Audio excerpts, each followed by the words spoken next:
Hello. Hey there. Welcome. Welcome back to the Tuli and Alma show, the Alma and Tuli podcast. Yes. What's her name? The best show in town, All of the towns. All of the towns. the place where you come for all things people and work. People. To and nerd people out at on work. people at work. Yeah, what do we have a pending conversation, and so those of our listeners out there, please feel free to chime in on this conversation. We have some people who have voted for people at work. There's kind of some podcasts with that Oh, name. for the title of our podcast. Yeah, for the title. Oh, Yeah. we know what the topic is. It's definitely people at work. Absolutely. And merch will be coming your way at some point. Yeah. Could you imagine merch with the photo we have right now? It's like all awkward on my couch. We've left ourselves ample room to improve, and we are very grateful to all of you who are listening or watching us right now, as we as you come on the journey together with us. Yes. Thank you for joining us on this journey. Yeah, seriously. So Alma, what are we talking about today? You stole the question from me. Would you? Okay, ask me. Sorry. So, Tuli, what are we talking about today? Today, we are going to talk about something called learning teams. Now, if you're wondering what that is, stay tuned. We're going to explain what that means, and we're going to explain that by maybe starting off with a story or a little bit of a story where I get to ask Alma, my co-host, to tell me about a time that you, Alma, were part of a team. And, let's try to use that story throughout our conversation today so that we could identify, maybe some challenges that come up in team settings, working as part of a team. I think a lot of people today are working on teams. How we might be able to solve that challenge by being, again, a learning team, whatever that means. Stay tuned. And finally some takeaways and some tips and tricks that you too can use on your own in your own teams to better your teams and to become more effective at work and hopefully happier and more fulfilled while you're doing it. So yes, you sell it so well. Now I want to listen to this podcast. Well, I really do mean it. Yeah, I think that one of the things that you and I share, Alma, is that I think we both got into the study of people at work and into this work in some way. And, even though it's from different directions, from a shared belief that people's lives I don't think it's hyperbole to say it, but people's lives can be better as a result of work practices. So, yeah, that's what we're aiming for. No less. No, just that.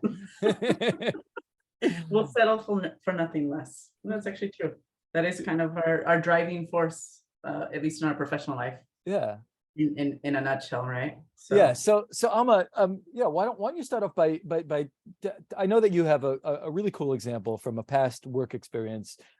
So tell us about that team experience.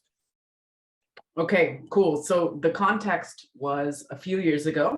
I was an external consultant and got brought into this textile company. But the textile company, do they make like clothing or like upholstery? Oh, cool. Okay. Upholstery, like of yachts and like high-end stuff. Okay, cool. Upholstery, and also like school bus upholstery. Actually, a lot of their stuff is here around the US. So. Interesting. Okay, that's very interesting. This was in Colombia.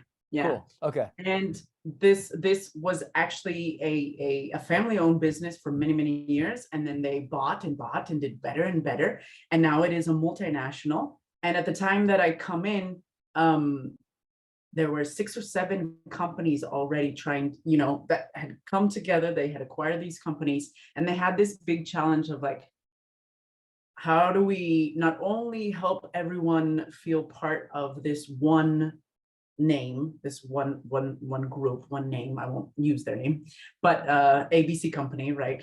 Upholstery company. And then specifically, we formed a team. We worked with a team of about 25 leaders, right? Who were from all different areas, representing different areas of the organization. Were they also representing the different companies that kind of merged together? Yeah. Yes. Cool. Cool. Yes. So they also came from kind of different cultural, like organization cultural backgrounds. And some of them had already been brought on like a year before. Some of them, or maybe it had only been in 6 months, whatever. And so they were still trying on like this idea of like what it means to now be part of the big parent company. And so we had a specific task or a challenge, which was surveys. They had done internal and external surveys, and there was a huge discrepancy between how they, all of them as a company, provided customer service to the end customer, right? To the yacht owners. To the yacht. Well, the makers of yachts, more like. Okay. Yeah. Yeah, you got to be nice to yacht owners. That's an easy one. Of course. There's a lot of discrimination in the world on yacht owners. They're a group that really needs different story. Yes. But anyways, so they oh gosh, yachts. Let me get back to this. Sorry. So meaning there's a discrepancy between the way that they're treating their customers. Service. Yeah. Right. Okay. So service. So they did really well at providing and having like this attitude of service and customer service to their end clients, right? But internally, and I guess this is not a surprise, it's a bunch of different people from different companies and different areas, and like many organizations, a little bit siloed sometimes. So internally, they were not so good at providing that same attitude and that same type of service to their colleagues, to their internal clients. And so the 25 of us were tasked with like, all right, first we went through a leadership development program. They designed an initiative focused on this. How do we help people, or how might we didn't actually frame it like that, but now I would. But basically, like, how do we help people change the way they think about service, specifically so that service and customer service is also extended to internal clients. So it was a focus on internal service. Perfect. So we want to change their minds and change their behaviors. Beautiful. So I'm going to press pause on that story because that's great, right? And so you have a team of people that are coming together from not only from different parts of one organization.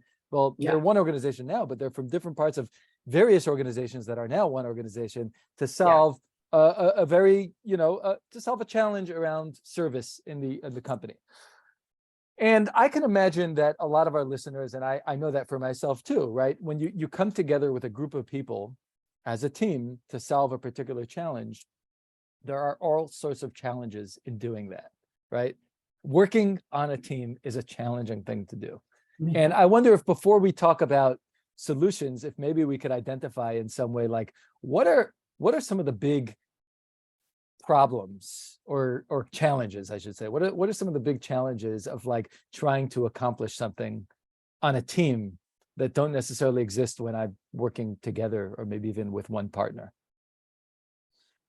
Woo. Okay, so I would start with communication. When I'm working with myself, I communicate with myself and I get it. I get me. Yeah. Well, sometimes I get me, but I can usually work it out. So communicating. Going up on the whiteboard, communication. Yes. Yeah, very good. What else? So like, how do you coordinate actions, right? Yeah. How do you I'll try to not use consultant speak, but please call me out on that. But Sure. How do you like divvy up tasks? Yeah. Who does what? Done. So you coordinate. How do you also there are moments where something is not working. And there always will be moments that something's not working. So when I'm working by myself and something's not working, like I might call up a friend and try to use a soundboard, or I might do some brainstorming, or I'll look up other cases, like I'll Google and try to find, how have other people try to solve this problem. But when I'm on a team, then there might be egos, and then you might have to talk. And so you kind of have to detach. This thing is not working, but oh shoot, Francisco was in charge of it. How do we talk about this without Francisco feeling away? Yeah. You know? Yeah, absolutely. Absolutely. Then conflict management and problem solving and communicating and working through those things. How do you come up with new ideas also? When you might have different, in corporations, they use like ownership. Like, I own this process and you own that one, and da da da. And there are some good reasons for having ownership, right? Accountability and responsibility, but it can also make it really challenging, because if you want to be like, Tuli, this thing over here, like our end user, whatever, is just not getting it. How do we talk through that? How do we work through it so that we can actually look at moving forward with whatever it is? So those are some of the things. There's awesome. More. No, but that's great. That's great. No, these are some really big challenges, right? So communication, coordination, how do you troubleshoot, just group dynamics stuff, is what I heard you say, conflict management, ownership of ideas, right.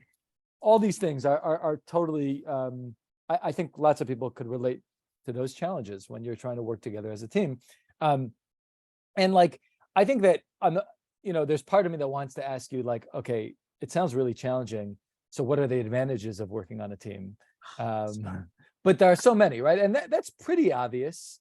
What are some things that come to mind first? Like what are the big advantages? Well, one challenge I didn't say that maybe not everyone will think of this, but one challenge is like, how do you actually enjoy the process and actually tap into what is called collective intelligence? And by that, I just mean that we are greater than the sum of the parts, right? Like, we are actually together when when a group of people is really rowing the boat in the same direction. What we can come up with together can be so much more enriching and exciting and robust than what any single individual can do. I know. Beautiful. So I'm gonna write that on the right hand side, right? Like the advantage. And I'm sure, well, yeah. I mean, I'm just taking some notes here. But like on the whiteboard in your mind, dear listener, right? We just talked about all these challenges on the left-hand column of working on a team, but on the right hand, even though we could fill that up with all sorts of advantages, I think one beautiful way that Alma just summed it up as is, we're trying to tap into something that Alma called collective intelligence, right? Which, if I understand correctly, is this idea that together, multiple people are much smarter than just one person, right? And it's not just, right, the old adage that, two people are not just, it's not just two individuals, it's much more than the sum of the parts, or whatever. Whatever. I forgot how it goes, but you guys get it. Right. So, but the idea, of course, is that as a team, when a team works well, you can do some amazing things. Right. And you can have fun. Let's not forget that. And you can have fun doing it. It. But by the way, having fun, and grow and learn. Let's not forget learning. Exactly. Right. I mean, and to me, like, learning is fun. But I agree with you. You can have fun, and you can, and a sense of fulfillment. I mean, I think that human beings, even wherever you are on the scale of introversion and extroversion, there's always a lot to be gained from your interaction with others, and there's a certain fulfillment that comes with it, again, when it's done well, and of course in moderation, right? Some people can only do it for a certain amount of time in the day, and we honor that, of course, 100%. But like you said, it could be a very, very fulfilling way for us to spend our days, is coming up with problems, coming up with solutions to problems and problems, on a team, right? So these are some great challenges, and how do we? Are we ready? Are we ready to start solving them?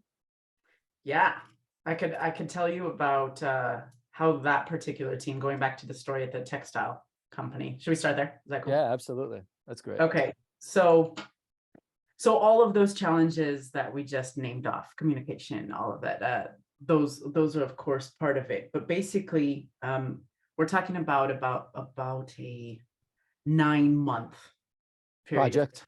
Yeah, the implementation. So Okay. we'll focus on that 9 months of like, all right, team, we have these ideas. They had designed these things, so that was really important. There was a sense of like, this is our thing, we designed it, and now we're doing it and we're implementing, and we're going to see how it works. We have some cool ideas, and let's start doing it and see how people react. And in that scenario, Alma, was Yeah. there one or two of these challenges that we listed off that maybe if you could recall going into this project, into the implementation phase of the project that you're talking about, were there one or two of those that you were maybe more concerned about than others?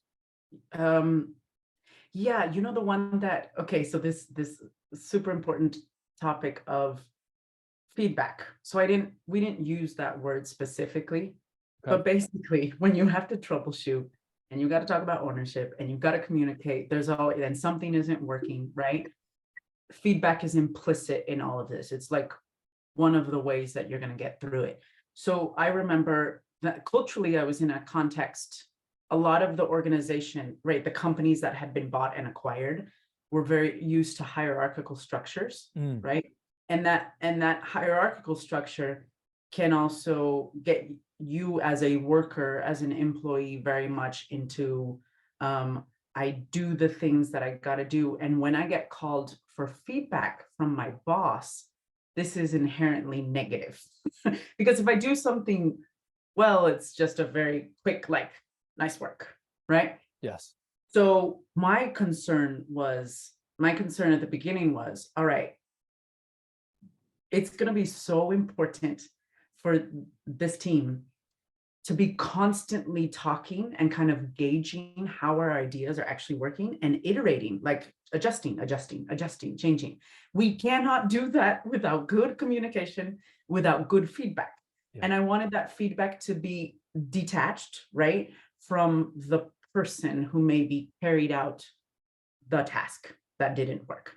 So that was a huge challenge. It's like, how do I help the people in this team come together and talk openly about what we're trying and testing out, and not feel a certain way about it, not take things personally when someone's like, oh, that didn't work, oh, this didn't work. So I would say that, I guess it's a mix of trust, communication, how to give feedback in a way that is really productive. And like, okay, here's a first secret. I never used the word feedback.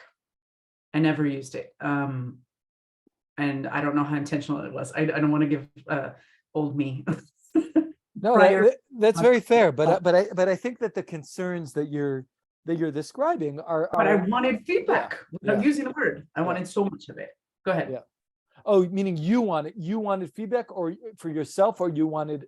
I wanted to create a team dynamic and the meetings, because we were frequently meeting in person. Yeah.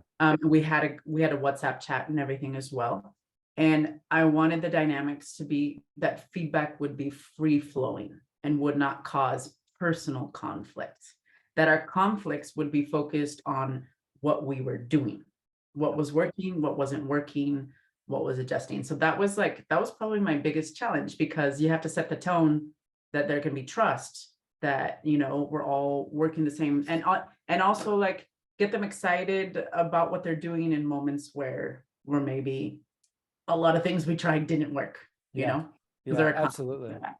Absolutely. So at the top of our conversation, we talked about this concept called a learning team.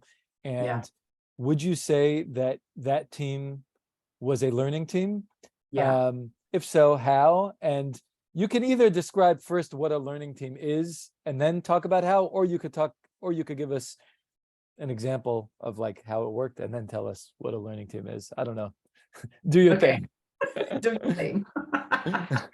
You're free. Take the mic. Okay. But I only gave you 2 options.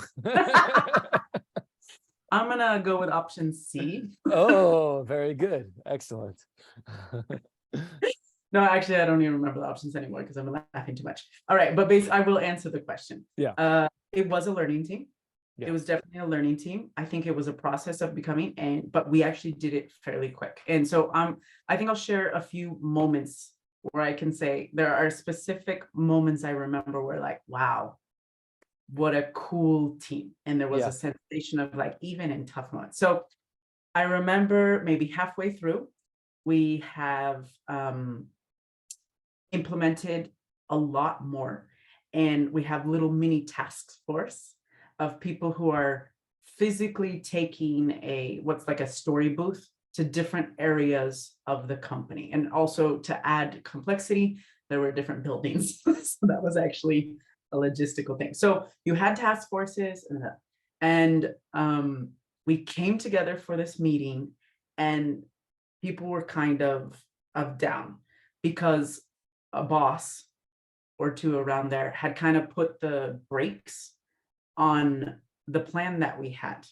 So we were due to like, okay, it's go time. We're going live with this thing. And the excitement is up here, like a 10 out of 10. We're excited. And we just get this news. And so I tell them, let's meet this afternoon, right? A VP had put the brakes on and said, no, we need to look at this. We need to look at that, as happens sometimes in absolutely. So common. Right? Yeah. So they come into the meeting and they're kind of like down. We sit in a circle. We almost always sat in a circle and just started asking questions like, okay, first, how are you feeling? How are you doing with this? All right. What was the plan we had for today? They started talking. And then once they expressed their frustrations, which didn't always happen, but it was very important in this moment because it was a big setback for them. So they kind of expressed what they were feeling, got that out, and then we said, okay, now with this new reality, what else could we work on? And there were a few questions that the team, it wasn't even me, that's what made it so cool. One of the leaders said, well, what can we do right now? Since this got paused, what can we do right now? And then one of the guys was like, oh, in my shop, he was in sales, in my shop, we could actually probably use it for this. And I have a good da, da, da, da. And then another one was like, oh, you know what? We could fix this. I could edit this video. Da, da, da. And another one. And so they queued up. Wait, what did you say? No, just, I'm just imagining what yeah.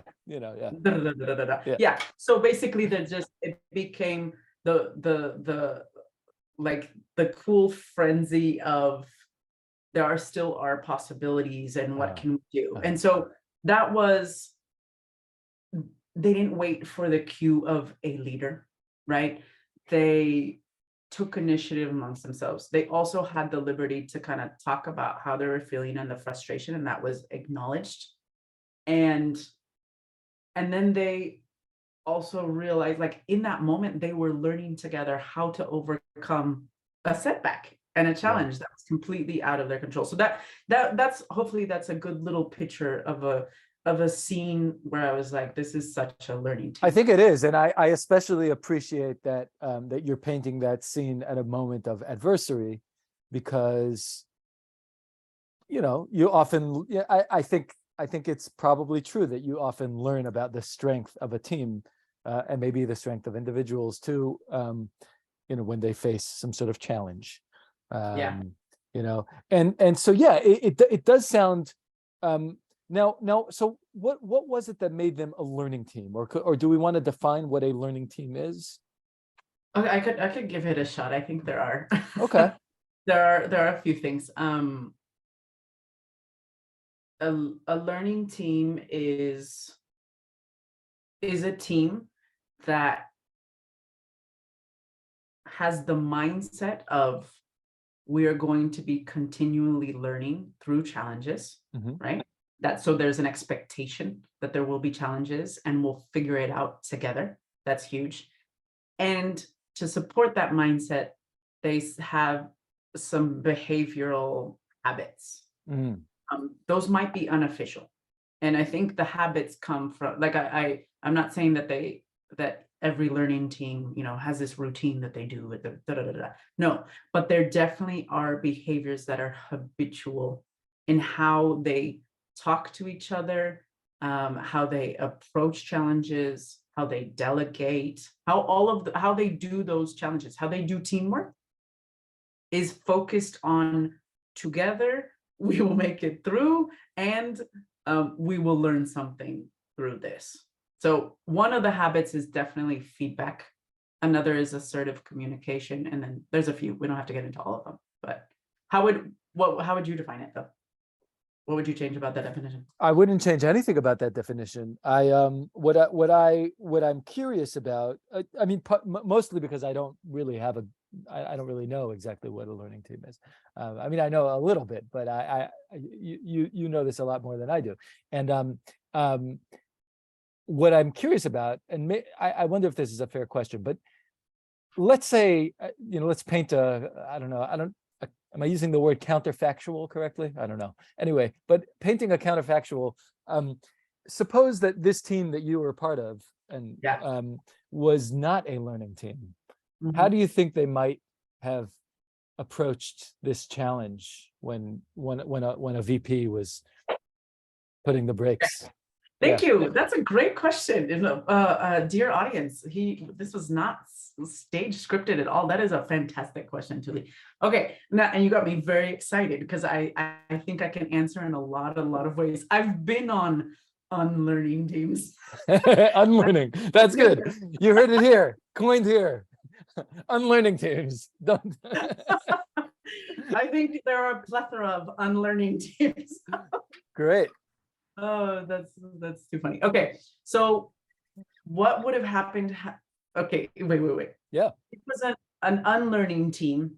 If I take that scene, right, and there were many like that, where we could openly give each other feedback, brainstorm, et cetera, on an unlearning team, there is such a mindset on performance and that whole idea of each person's responsibility, and this is my process, and this is my world, and these are my tasks. And it's not because they're bad people. It is not, an unlearning team is not because the people on this team do not want to learn. It is a collective dynamics thing. So you could be an individual who really loves learning, but you're on a team that has not figured out how to have the habits and change their own mindset collectively in order to do that. So I'd love to read a quote because there actually is, there are a few experts on this topic of learning teams. I'm definitely not Alma Quiroga is one of them. Definitely not. Tuli says lies. That's a lie. But okay, so a really good book, a classic book, actually. The latest edition came out in 2006. It is Peter Senge's The Fifth Discipline. If I pronounced that incorrectly, listeners, please write us, correct us, but we think it's Senge. Anyways, so Peter Senge wrote The Fifth Discipline, and it is about learning teams, and that he calls them disciplines. I just said habits. It's similar, right?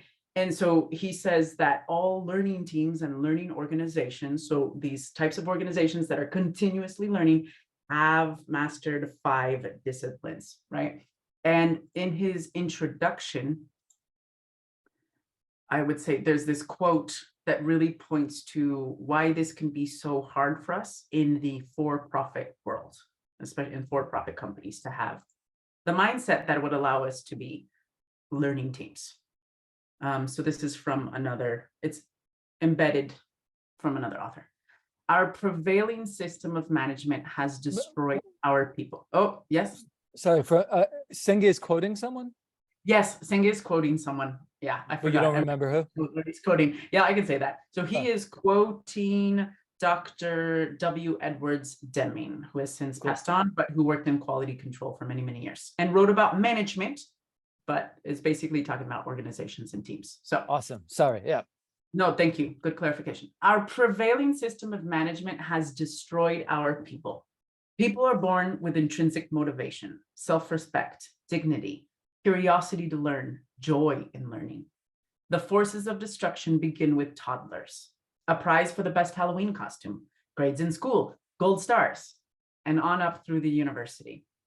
On the job, people, teams, and divisions are ranked. There's reward for the top, punishment for the bottom. Management by objectives, with a capital O, quotas, incentive pay, business plans, put together separately, division by division, cause further loss, unknown and unknowable. And so you might be saying, he's going all the way back into childhood, like, what does this have to do? But I think the heart of, or like the principle that Dr. Edwards was talking about was this issue that since in organizations we continue to think strictly in performing, doing the things so that we can get the ranking, get the sales quota, get the whatever it is, and we're very tied to those metrics and like achieving, just as most Western, traditional Western schooling is also that way, get the grade, get the star, get the whatever. This goes against learning teams, because one of the first things you'll want to break down is that attachment to performing or output, and putting that before outcome. So my area, so for example, with this specific team, these are people who had to reach sales quotas and who had metrics in the areas. There were people in finance, there were people in research and development, there were people in the lab and laboratory and etc. And they all had performance measurements, just like anyone who's working in an organization right now. And those are not bad. But what we were able to create with this team that came together to focus on how do we help people become more service oriented was we were able to say, like, we're not worried about metrics. We're not worried about how many people come to our events or do the things. We are worried about this outcome. We want to see, how do we really help people become more service oriented and see that in their behavior, which is a learning mindset, because now I'm not, and we were also doing it together. So there are going back to the quote, there are two really important ways from that quote that they were a learning team, or that we were a learning team, was not having just an isolated plan of attack, right? Yeah. Coming together and then continuously talking about it, because we were free of worrying about the metrics and how we were performing. So that's great. And so if I'm understanding you correctly, on your team, if they were not a learning team, and if they were very output oriented, yes, and not outcome, then they would basically be stalled by by this VP who basically put a kibosh on a particular output. Like put a stop to a particular output. Stopped, blocker. blocked a particular output. But instead, they're like, okay, we might not be able to do that thing, but we have a bigger picture in mind. We have a larger outcome that we are aiming towards. And so we can come together. And while we might be frustrated because we were just blocked, and we're humans, and that's okay, we can also share and learn from each other, share this experience and learn from each other, so that we can remain focused on the larger organizational outcome. Yes. I'll just add to that. An unlearning team in that scenario with the VP blocking would also maybe have pointed fingers, blamed this one or that one, then, not given ideas, gotten completely stalled. Then each one would have tried to retreat into, well, that's not my responsibility. Well, I don't own that. Well, that's Tommy's, that's Susan's, that's whoever's, right? So it becomes very counterproductive behavior, right? If you're trying to reach an outcome. It's counterproductive. Yeah. So my next question, and I think, and I thank you for explaining all this, Alma. I think it was very clear, and I think it's something I would certainly strive for with any team that I'm on. And I can relate, right? I've been on teams that have been learning teams, and I've been on teams that have been unlearning teams. It is true. Of course, the $1 million question here is, how do we ensure that our teams become learning teams as opposed to unlearning teams? What are some practices that we can implement on a team that will either practices or mindsets that will ensure that we are a learning team? Yeah, I'll mention a few, but then you're actually really knowledgeable about one of them. So we gotta Yeah, get and to be honest, I mean, I'm somewhat knowledgeable, and it's also possible that this is a whole other topic. right. I think each one of Yes. these things that we might point out might be a Yeah. topic unto themselves. So I think that we can kind of briefly discuss them and talk about them, but they're worthy of deeper exploration, I want to say. Yeah. I think that if you have the opportunity of if you are like the leader of the team, let's maybe approach it in that way. Sure. Yeah. Maybe there's some shared leadership or whatever, but Sure. if you are the leader of the team, like one of the biggest questions I think you can be asking yourself as a leader, or what one of the questions that I was asking myself, it was like, how do I normalize talking about mistakes? How to just openly mistakes, or I don't Yeah. even, I doubt I use the word mistake, but how do I normalize conversation and constant conversation around what's working, what's not? Yeah. Um, how do I focus their attention on the outcome? So some of it might be communication routines, right? Also checking my own behavior as a leader. Because it's not just communication, right? It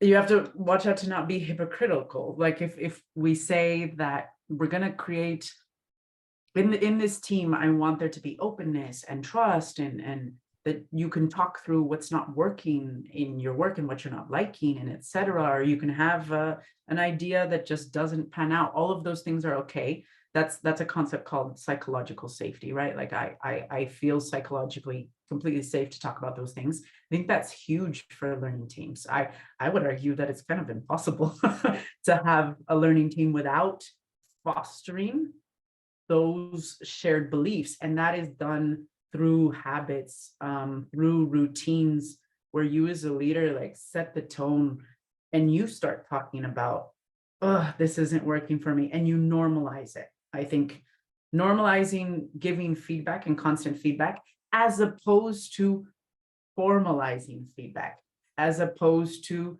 making every conflict or every error a thing we got to talk about and we have to meet. It's also how much attention you give to certain things.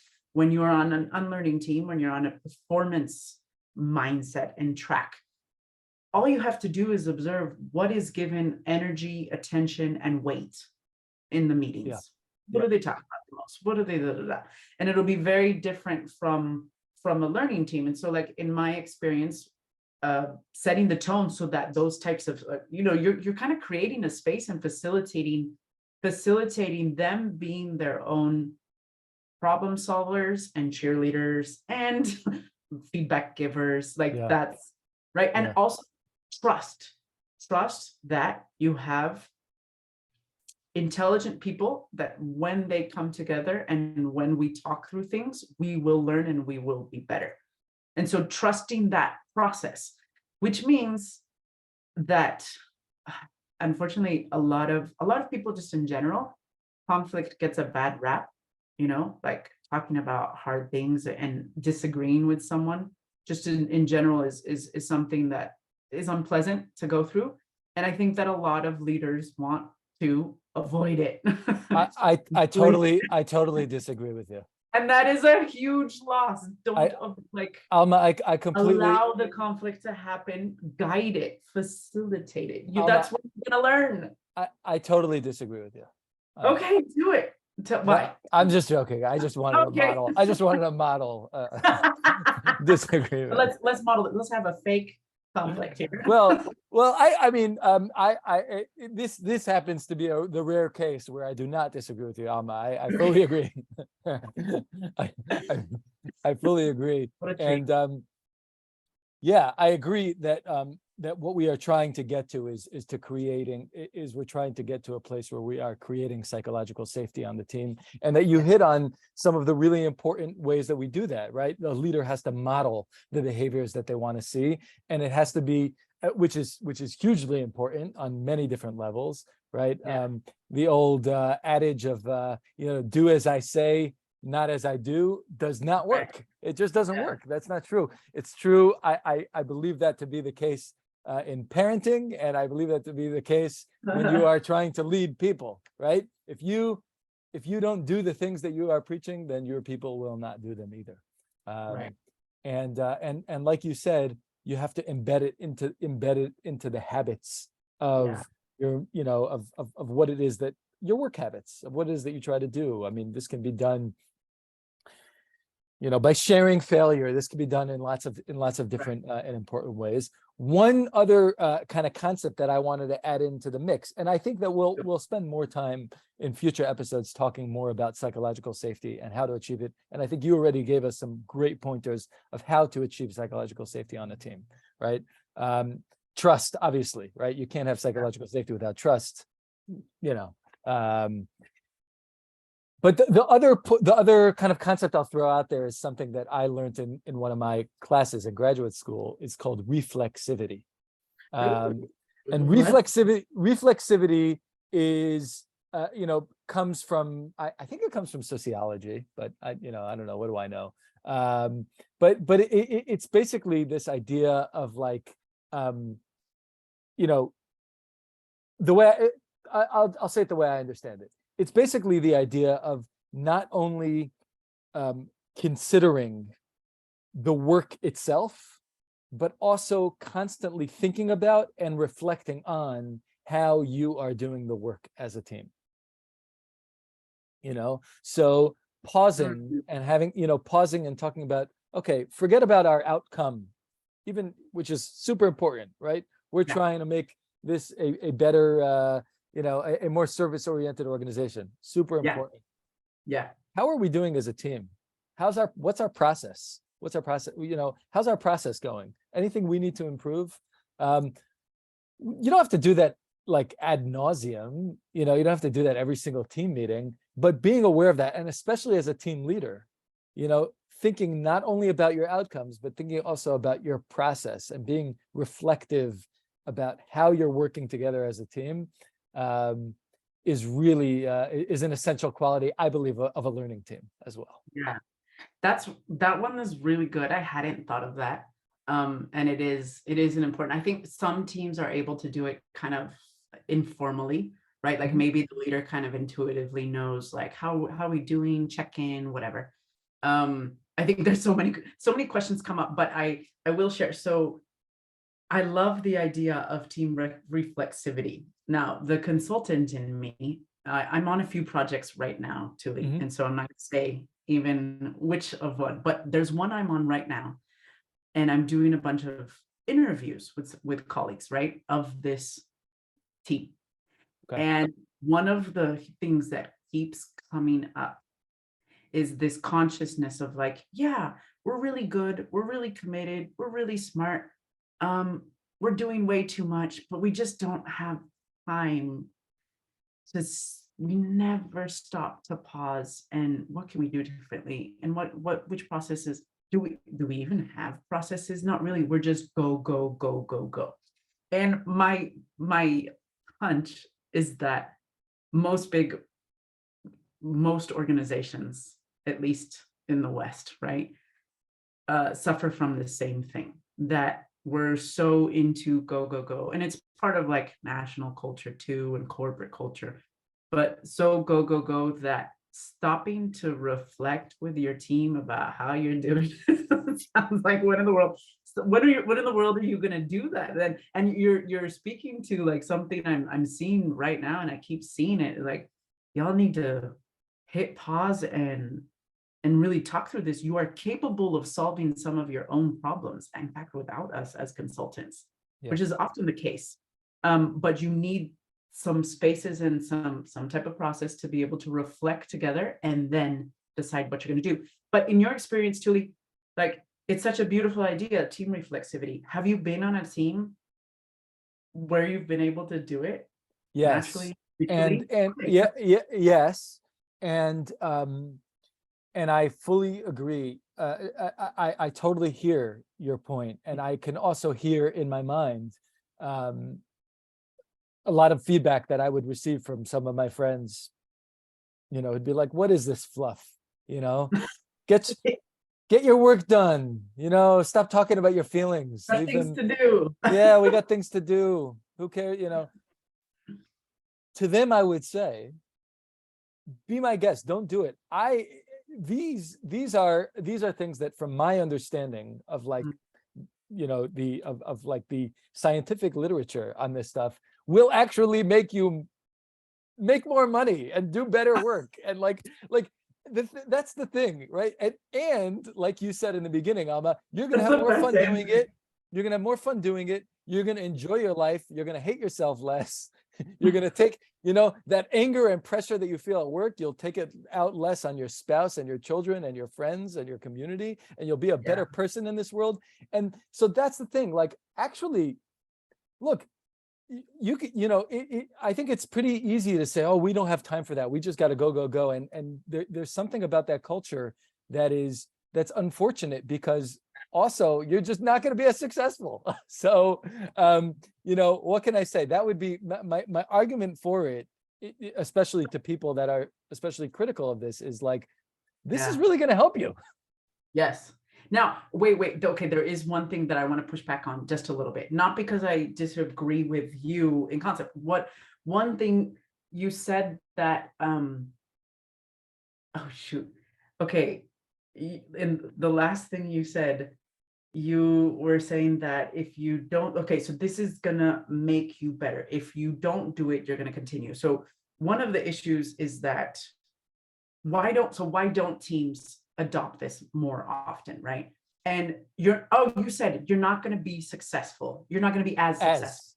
As successful. All right. Yeah. So you said you're not going to be as successful. Unfortunately, what I have seen just in my experience with various organizations over the years, that what happens is that people can be very successful in reaching their outputs, right? Doing the things that they're supposed to do, tied to their metrics. They can be very successful at that without practicing any of these habits, but they pay a huge price. Yeah. They pay a huge, so it's like, I think it would be even, I love your response to your friends who said this is fluff.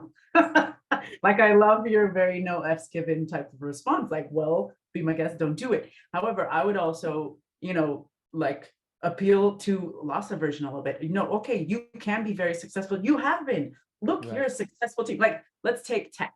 Sorry to pick on you, tech, but let's pick on tech for a little bit. In general, the industry, the cultural norms, right? Their team norms. We're talking about an industry that has done a lot of things, achieved a lot of things, has been very successful. But what we're seeing, of course, is that people are paying a very high personal price for working like crazy, dealing with toxic work behaviors, et cetera, et cetera. And they're paying a huge price. Like, psychologists are making more money right now. Therapists are making more money right now, thanks to this. So it's not that you can't be successful. It's that you will shift. You're going to pay a price for success on an unlearning team.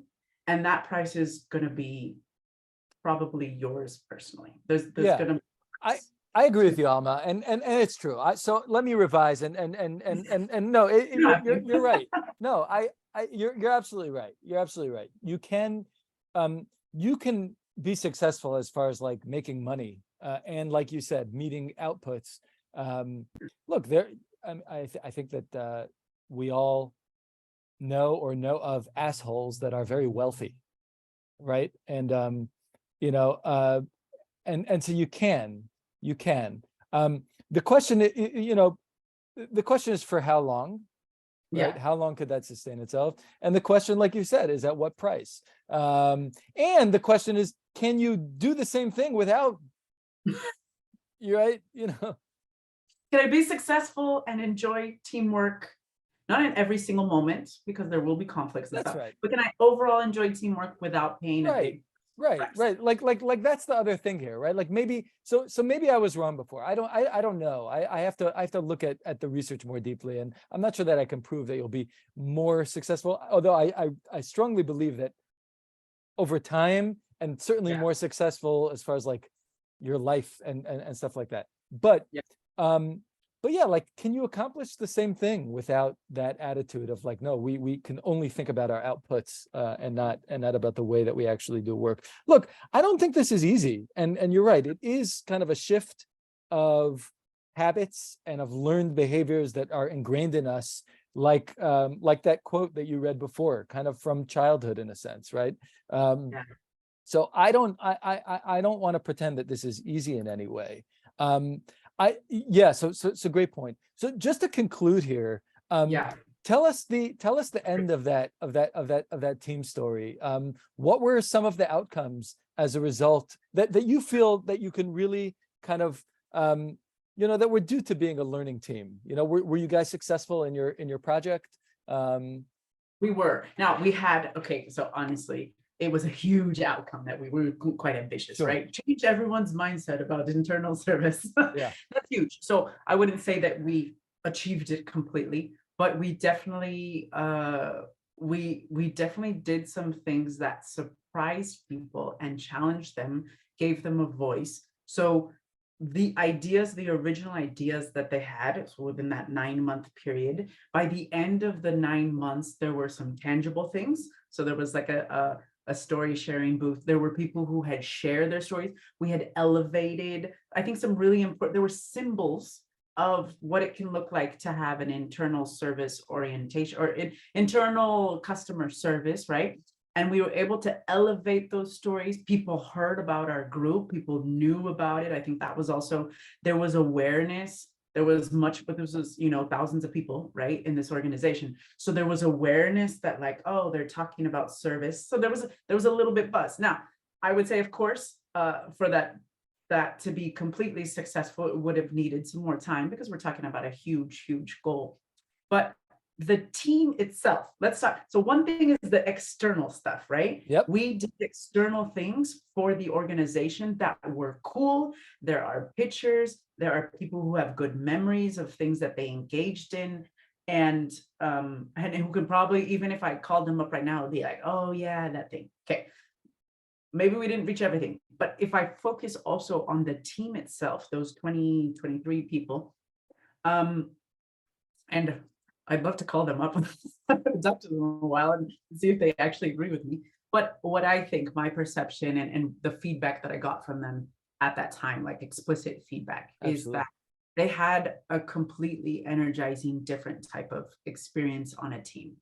It was fun. It was exhilarating because they got to try things, because they had a leader who trusted them, who gave them, a space. And that sounds, I'm not trying to toot my own horn, but like it was part of their experience. They were able to talk about things. They lived through what now I would call like feedback. They learned how to habitually give and receive feedback and not even think about it that much, like very, very informally, very casually, and more oriented to like, okay, cool, let's do this adjustment. Oh, you're right, I didn't see how that was. And so these people who I thought at the beginning of the 9 months who had come from kind of a hierarchical like performance mindset, towards the end were so open with each other. They made friends with each other too. That doesn't always result, probably not the best of friends, but they had this experience where they realized it was possible to really enjoy, and that it was really cool to see the process we went through as a team, and that we surprised ourselves. Yeah. That we did things that we wouldn't have thought of at the beginning. And I think we all became better communicators too. Really, I learned a lot about communication there too, and trusting the process. Just like, okay, there's a conflict. I'm not going to get in there. I'm not going to try to stop the conflict. Let's let it go. Okay, talk about it. Okay, what did you feel? Okay, cool. And then you're like, oh, conflict isn't the worst thing in the world. Oh, look, we didn't explode. We're still alive. We made it through. So there were a lot of results. Does that answer the question? Or yeah, absolutely. I think that for me, one of my takeaways from today is that yeah, is that we really need to, I think we need to expand our definition of success. And even in corporations, and even if you're most narrow, even if you're a pure capitalist, whatever that means, and you say that the only job of a corporation is to make money for its shareholders, or whatever you might say, Still good.